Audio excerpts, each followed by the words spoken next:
Greetings, one and all, to the most cursed, most cringiest corner of the internet.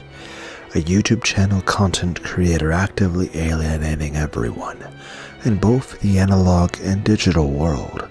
Well, welcome and good evening, you wonderful dice of all alignments. I am Lunar, D8. In fact, she turned out to be very talkative when the conversation turned to a sophisticated discussion of the mystery genre. Even the adults were drawn in. She was apparently so well versed that even Nanjo, who had a vast knowledge of the subject, was impressed. Well, good point. A strange family in a western mansion on an isolated island during a storm. Now that we have a detective stopping by to take shelter from the rain, we've got all the major factors lined up. Have no fear, no matter how difficult the crime, I will solve it. That's a detective's job. How reassuring. It almost sounds as though you want a bizarre crime to occur. I hope I don't have to play the part of the victim. Dear, you mustn't say such things. Well, the history of the human mystery genre is only about a century old.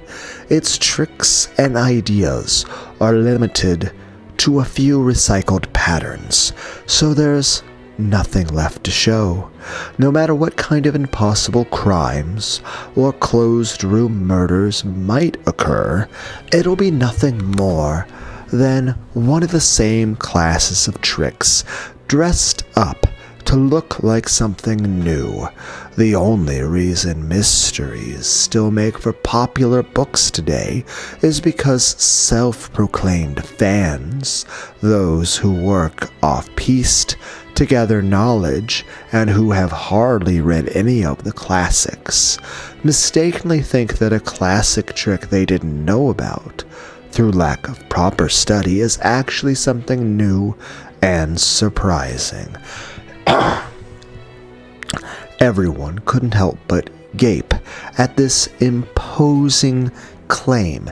If an aged critic had said it, that would have been one thing.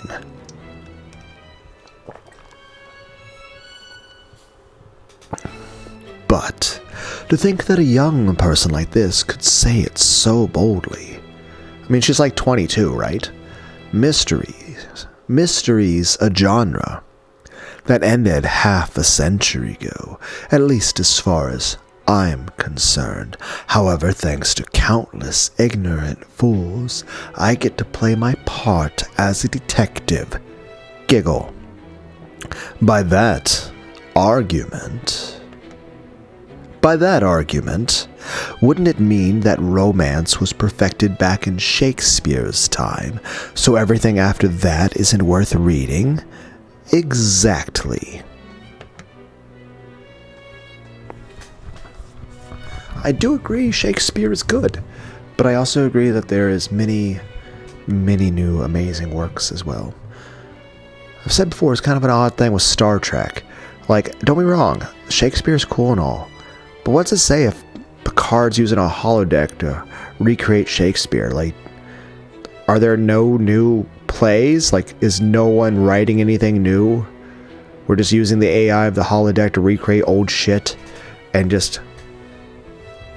Like, is no one... Like, don't be wrong, I like the use of AI and stuff for art and music, but I still want humans to still be creating new and original ideas. And just because you can listen to music on a radio just fine doesn't mean there isn't merit in being able to play it for yourself on a guitar. I want humans to continue to learn and grow and be able to do things themselves. Like, even if we had AIs that could do fucking everything, I still want humans to, like, know how to start fire and to build things. Even if it's considered obsolete skill. It's still a skill that I think it's important for humans to learn and grow and to figure out new things. Exactly. So if you just read, or just read Romeo, should I say it just read, or just read Romeo and Juliet, it's the same as having understood all of romance. That's ridiculous. It's not like there's any need to read more books than everyone else just for its own sake. But on the other hand, you can't be so satisfied with just a few stories like that. Agreed. You shouldn't read reading books just say, oh, I read more books than other people, blah, blah, blah. But it should be like, you know, if I want to read more books, I mean, if I enjoy, like, that's one thing. Like, I like a good way to describe Lunar D8. I love Christ. I love Blahaj. And everyone's like, you mispronounced it. I don't care. And I love reading. I like reading. I like reading books. I like walking on bike trails. It's people like saying, oh, you ate cake once. You've eaten all cake. Like, oh, I like to eat more cake. And everyone's like, why are you fat, Lunar? I'm like, it's like I am 5'11" and I am 201 pounds. I do not have abs. I have never had a six-pack once in my life. Sticking to the classics of the past and never reading anything new is a sign of excessive nostalgia, don't you think? That sounds to me like the excuse of an old person who can't be bothered to read more. I see. I mean, it is a failure of growth and stagnation on your part, isn't it? I guess I'll need to read at least as much as you, or else I'd probably lose in an argument. Me? I don't read books. I feel like that's the rudest thing we could have said to her. Not rude. The most insulting thing to her personally, because she takes so much pride in her own ego about being able to, like, I can, you know, make very good debates and arguments because I've read so much. And this guy's like, hi, I just watched an anime. I'm going to beat you in an argument now. It's like, what? But I'm the best. No, you're not. Yep, that is the face that I expected to occur there. She's like, oh my god, my self-worth. Granted, my self-worth's terrible too, but that's mainly just due to lots of terrible things. I'm pretty sure a hug would fix that. Battler chuckled, but Erica knew from the previous game that that Battler was actually quite an avid reader, so his words felt more like a challenge. Alright, he was downplaying it. Oh, neat. If you're so confident in your reasoning abilities, you must be really good at quizzes and puzzles, right? Oh, right. Maria, didn't you bring a quiz book or something? Ooh, brought it. Realizing that Erica's arrogant statement had made the atmosphere a little more tense, George smoothly changed the subject. By now, it was more than clear that she wasn't the cute guest she had appeared to be. Maria pulled a book out of her bag that had quizzes and puzzles written on it, and started reading them to everyone. It looked like it might turn into a peaceful quiz party. But of course, that isn't what happened.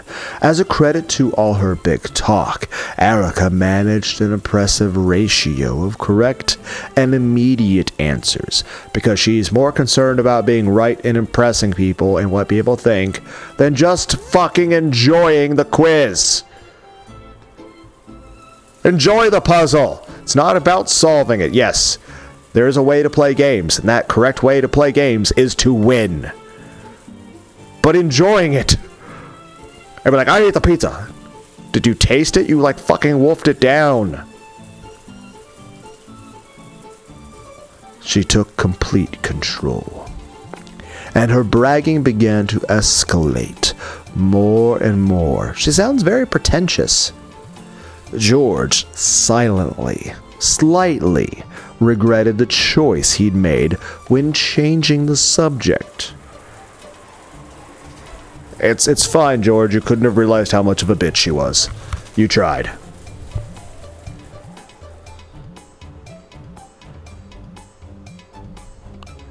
"106 matches. No need to even write a tournament chart for it. The question, how many matches would you need for a tournament with 107 teams, was answered instantly by Erica. This is less of a puzzle than it is a test of knowledge.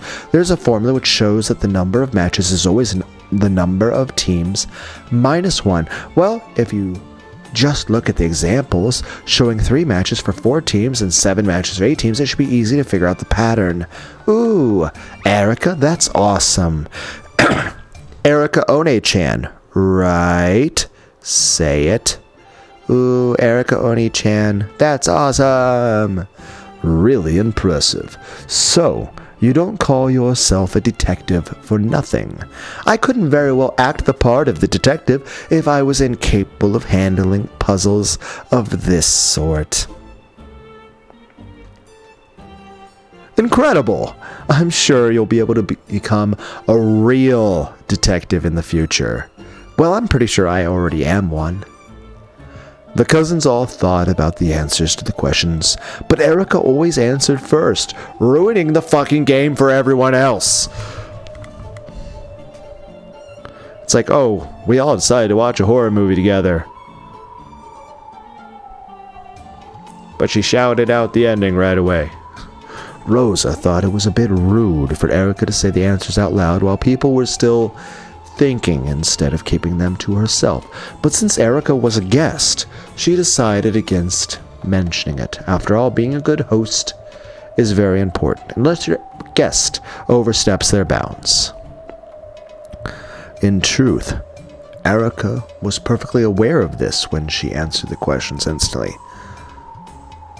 Each time she would grin broadly, as though saying, "You all still haven't solved such an easy problem." A great detective like you shouldn't really need to take these too seriously, right?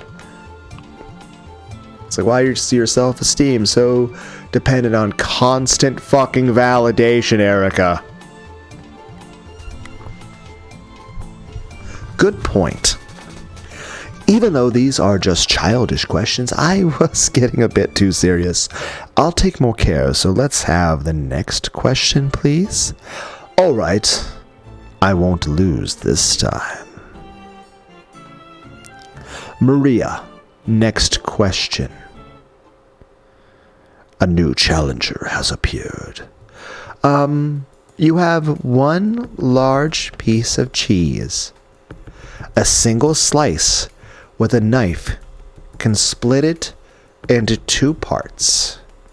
So what is the lowest number of slices you can make to cut it into 8 parts? Ooh. Oh, I know this one, so I guess I'll stay quiet this time. George, acting like the adult he was, set up a mood that would prevent people from answering right away, and even if they knew the answer, in effect, sending a warning to Erica. It seemed that Erica understood, and she averted her gaze, snorting derisively. Where do you say derisively? How do people pronounce things? To make 8 pieces, 4 slices would be enough. Right? That's dumb. It would hardly be a puzzle if that was the answer. That's right. These are usually set up so that a smaller number than you'd expect is the answer. But still, how exactly could it be done? Oh, I got it. You can only do this because it's cheese. True. If you tried to do it with a birthday cake, there'd be a huge fight.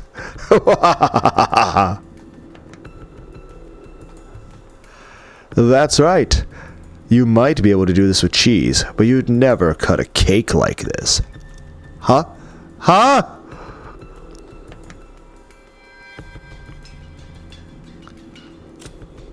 Oh, wrong button.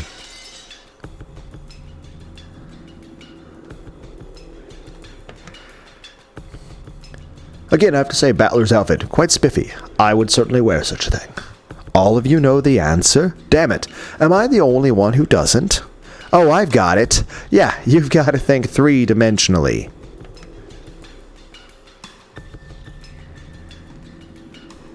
Wait, even Jessica? I don't get it. What should I do? Laughter noises. I know the answer. It's your puzzle! You hold the fucking answer key! Of course you know the answer! It's your book! It's written right... I just got done saying that. Okay, Maria, thank you for giving me a head pat. I feel better now, I guess. It's written right here. Kihi? You didn't know the answer until you looked, right?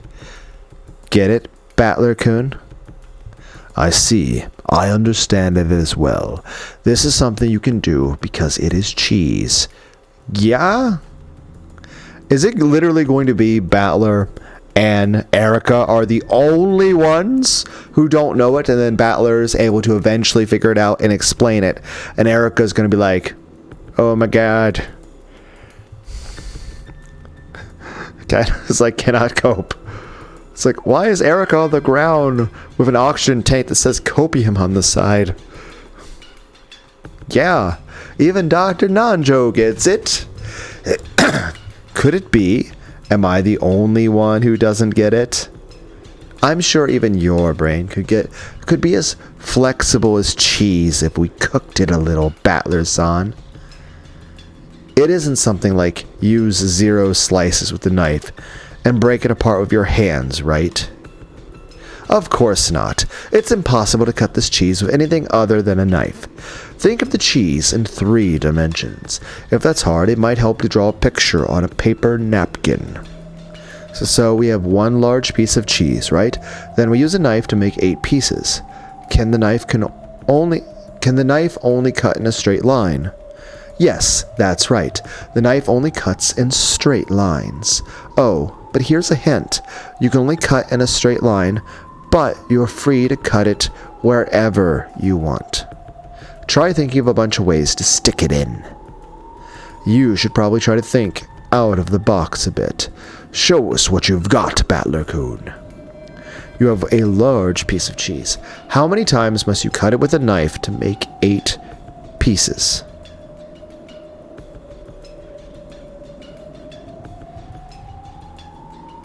Let's give us a thought. 3. You cut it 3 times. Basically, once along the y-axis, 1 again the x, and 1 on the z. That just makes me think of that joke. It's like the z-axis for the alignment charts. It's like, are you good, evil, lawful, chaotic, bacon, necktie. Then again, there's stuff like orange and blue morality. At some point, I really probably should just sit and read like TV tropes for you guys. You could obviously do it in 4 cuts. Could it be done in even fewer than that? Fewer cuts. Our hints so far to it being possible, specifically because it's cheese. If it was a birthday cake, you really wouldn't be allowed to. Yeah, because some of the pieces wouldn't have any icing at all. I'd be upset if you gave me a piece of cake with no frosting. Or if you gave me just frosting. Cheese. Cheese. Something you can do because it's cheese. Oh. I've got it. I was totally tricked. This isn't something you can think of if your mind's all stiff and rigid. Seems like you finally hit on it. Hopefully it actually is the right answer. It's impossible to cut the cheese with anything except the knife, right? The knife can only cut in a straight line, right? There aren't any other rules, right? Ooh, not really. Alright, then that's gotta be it. Whew, that was a tough one. Almost like a riddle. Huh, you've just gotta get beyond cutting straight down from the top all the time. Sometimes you gotta cut from the side. You make 2 cuts from the top to get 4 pieces. If you keep it like that and cut across the side, splitting it into the upper and lower halves, you get 4 times 2 equals 8 pieces. It's an answer you can't reach unless you think 3-dimensionally. In other words, the correct answer is 3. Huh? Really? I thought the correct answer was 1. Okay, I did not think of this, but I would like to hear this solution. I'm actually very intrigued and excited at the idea that there's an answer of 1. I really want to know this. This is fascinating. What kind of magic did you use? There's no way in the world you could manage it with 1. Giggle. This isn't a riddle, it's just a normal math problem. Huh? Oh, really? And I thought the 3-cut method right away, but I figured that was too easy, so I guess I tried to twist it too far. Battler's answer is smaller than the one in the book. This reminds me of something I did back when I was younger. When I was in school, I took classes like calculus, physics, chemistry. I graduated with 4.0, straight A's, honors diploma and everything. But like in chemistry, you had certain chemical equations.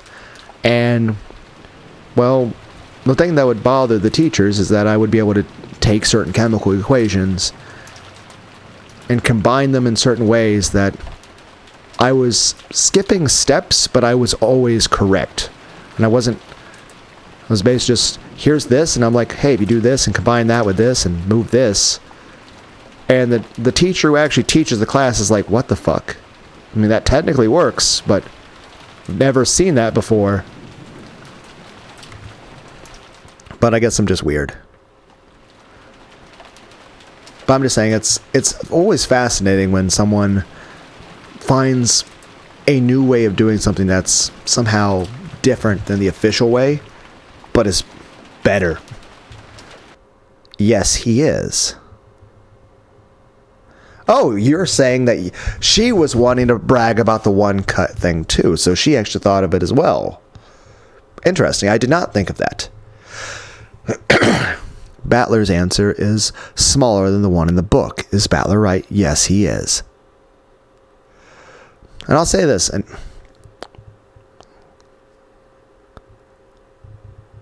it's definitely enjoyable to forgo trying to solve the puzzle and just read the story for a bit, but then also I just sat there for a second, thought about it, like, okay, there's the answer, 3. But I honestly have no idea how it would be 1. Let's try to think about it for a moment.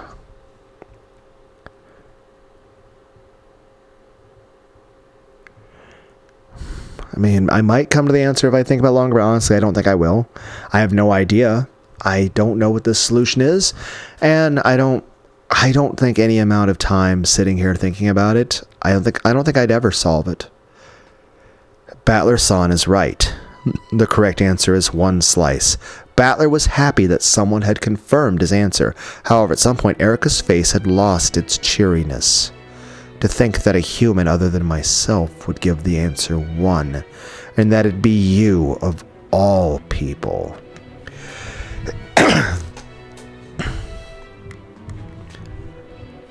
Your answer was 1 too, Erica. I guess you were also thinking out of the box. After all, it would be truly foolish to simply assume you knew what shape it was after hearing that it was a piece of cheese.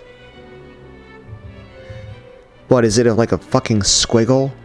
And you're just cutting vertically down a fucking piece of string cheese shaped like a lightning bolt? That's impossible. Oni-chan got it wrong, didn't he? How could you cut it into 8 pieces with less than 3 slices? How foolish, child of man. It says to cut it into 8 pieces, but nowhere does it say that they have to be of equal size. It's still impossible. Do you cut it with something other than a knife?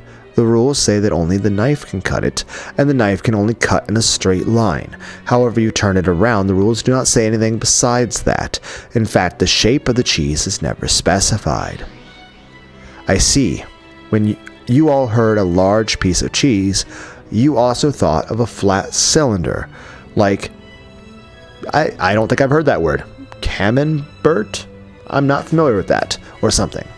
I was thinking about sliced cheese, like the kind you might put on toast for breakfast, 'cause full blocks of cheese you could cut with a knife aren't something I come across very often.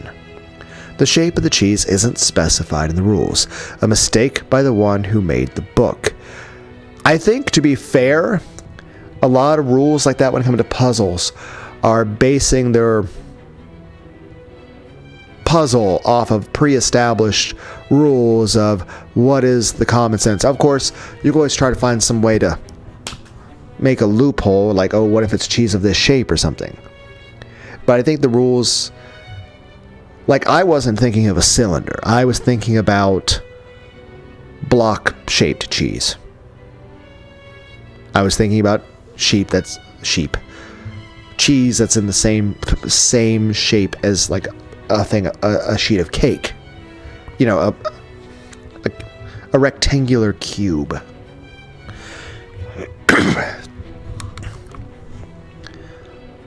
And even then, my solution once, okay, this shape isn't a thing. I was thinking about a really bent up piece of string cheese shaped like a lightning bolt, because technically you could cut it at all the parts where you'd make them into triangles, and that would work.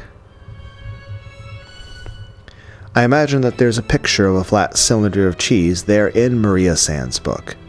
Ooh, there is. Oh, the wheel cheese. That's what they're thinking of. Isn't camembert a type of, like, isn't that a city that produces cheese? Like, it'd be like saying, like, there are certain places that are known for, like, making, like, beef, and so they call their beef by the name of the city it's from. I'm gonna go to Google real quick.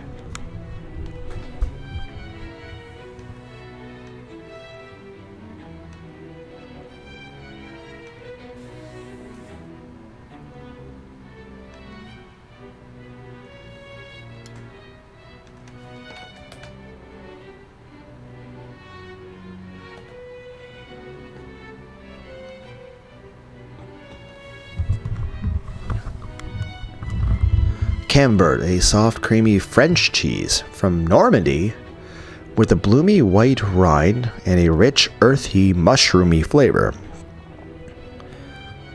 I don't know if I've ever tried this. I mean, would I be able to find it at Walmart? Is it good? Intensifies with age, becoming pungent and sometimes ammoniated. That sounds terrible. Doesn't that mean it smells and tastes like piss? Made from cow's milk, it ripens from the outside in, becoming gooey and buttery and is best served at room temperature with bread, fruit, or nuts, or baked as a warm appetizer. Characteristics: origin, village of Camembert, Normandy, France.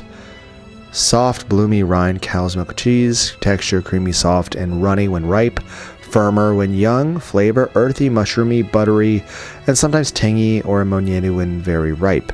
Rind, edible, white, bloomy, and penicillium camembert mold.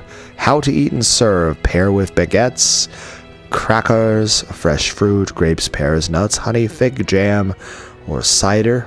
Ooh, apple cider. I haven't had apple cider in a while. Drink with light red wines. Pinot Noir, I'm not sure how to pronounce it. Sparkling wines like champagne. Or Normandy cider.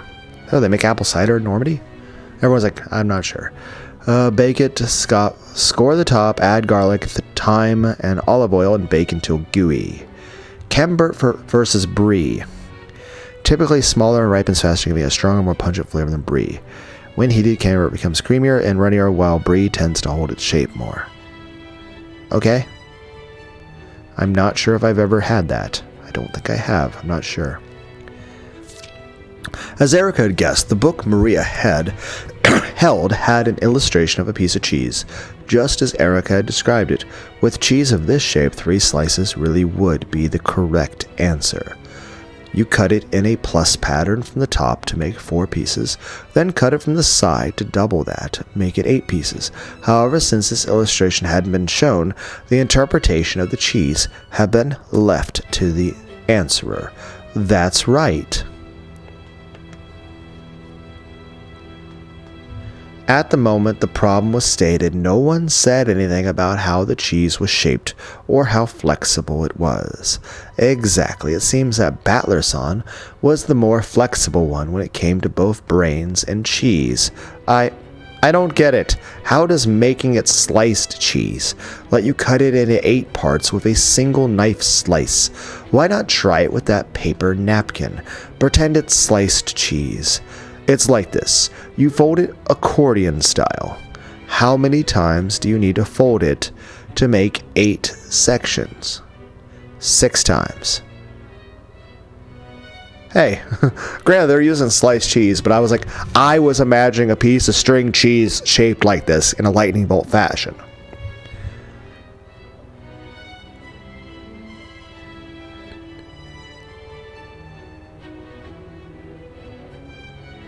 And you just cut it.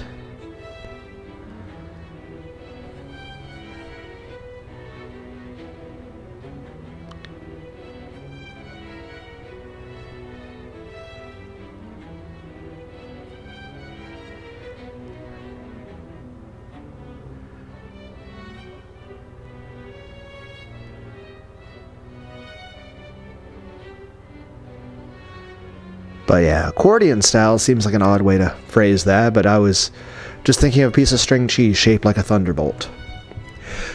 You alternate between upward and downward folds. Once you've done this 6 times, it looks like the side of an accordion. Okay, I don't see an accordion when I look at that, but I get the reference. I understand what you're saying. I'm just saying if you just showed me that, accordion's not the first word that pops into my head.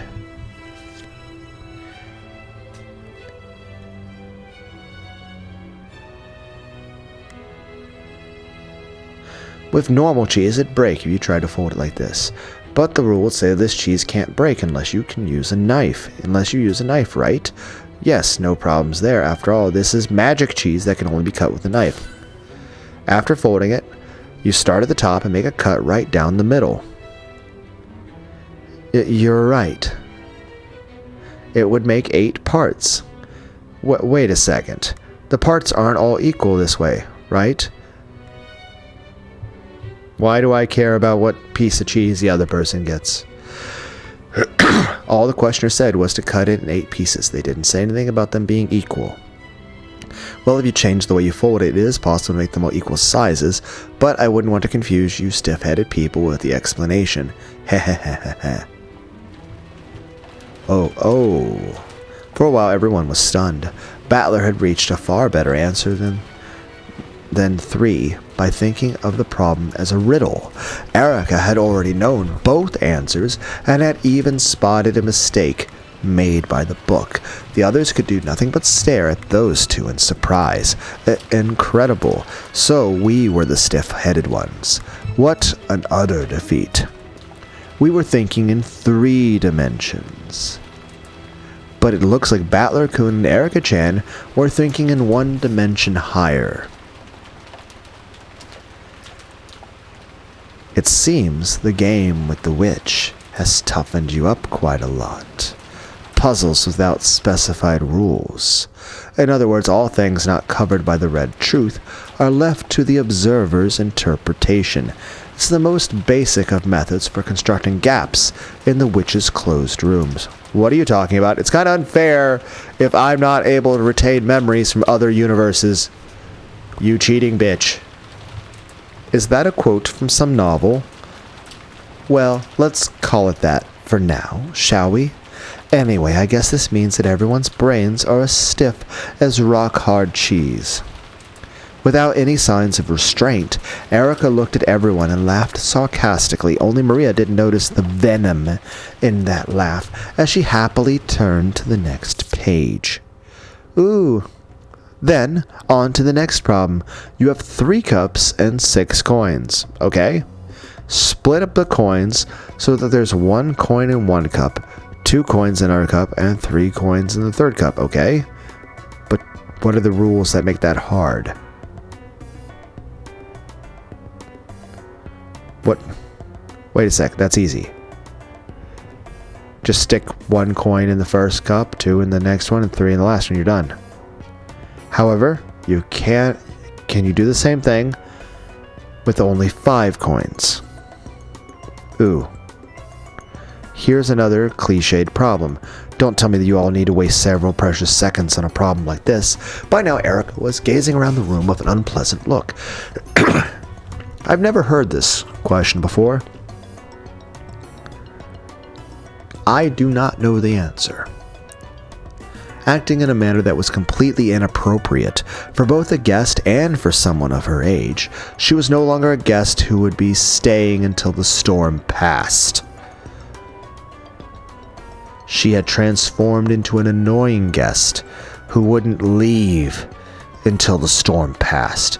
Everyone thought this, but they were unable to say it aloud. Is it possible for Erica to become one of the victims? I mean, I know the detective isn't allowed to be the killer, but can she be one of the sacrifice? Then again, will that ever apply to Battler? Is it possible for the player to get killed early on? I mean, technically the human that is Beatrice gets killed very early on in most of the stories. At least is shown to be. And Lambda Delta doesn't actually physically exist. So, I mean, you can't have her die at all.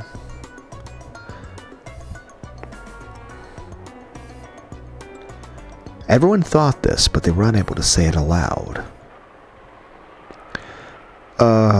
Oh, right. Speaking of problems with coins, I've heard that picking up coins is a good way of judging someone's skill with chopsticks. Chopsticks! Yes, chopsticks! That's right. Chopsticks are the most elegant utensil on the planet. Poking things and chopping them up with forks and knives is so barbaric. Chopsticks are the best. For me, using chopsticks is truly an art. Jessica was about to say, aren't chopsticks just sticks? But stopped herself just in time. She realized that it'd be best to let George take control for now. I have a coin here, so would you like to challenge me? I'm pretty good with chopsticks. That's right. We trained George very well with those. Indeed. Table manners are a window into one's upbringing, and Erica-san uses them quite well herself. I'll lend you some coins, too. It'll probably be more fun with more of them. Jessica, watch closely and learn. Damn it! Alright, let's go. Let's see who can move the most coins over to their plate. Bring it on! Chopsticks, chopsticks, ha, ha. Heck ow. This time, George had steered the conversation into a good direction. Everyone else understood, and they helped to egg on this chopstick fight and change the subject.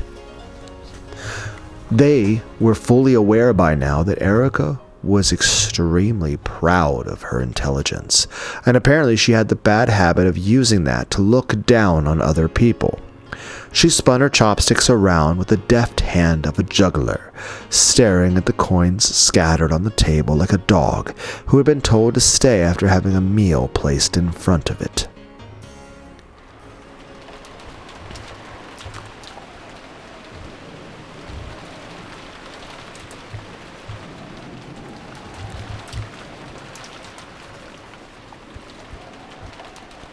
The unsettling sound of the wind had now blended in with the sound of rain, mimicking the howl of some monstrous beast.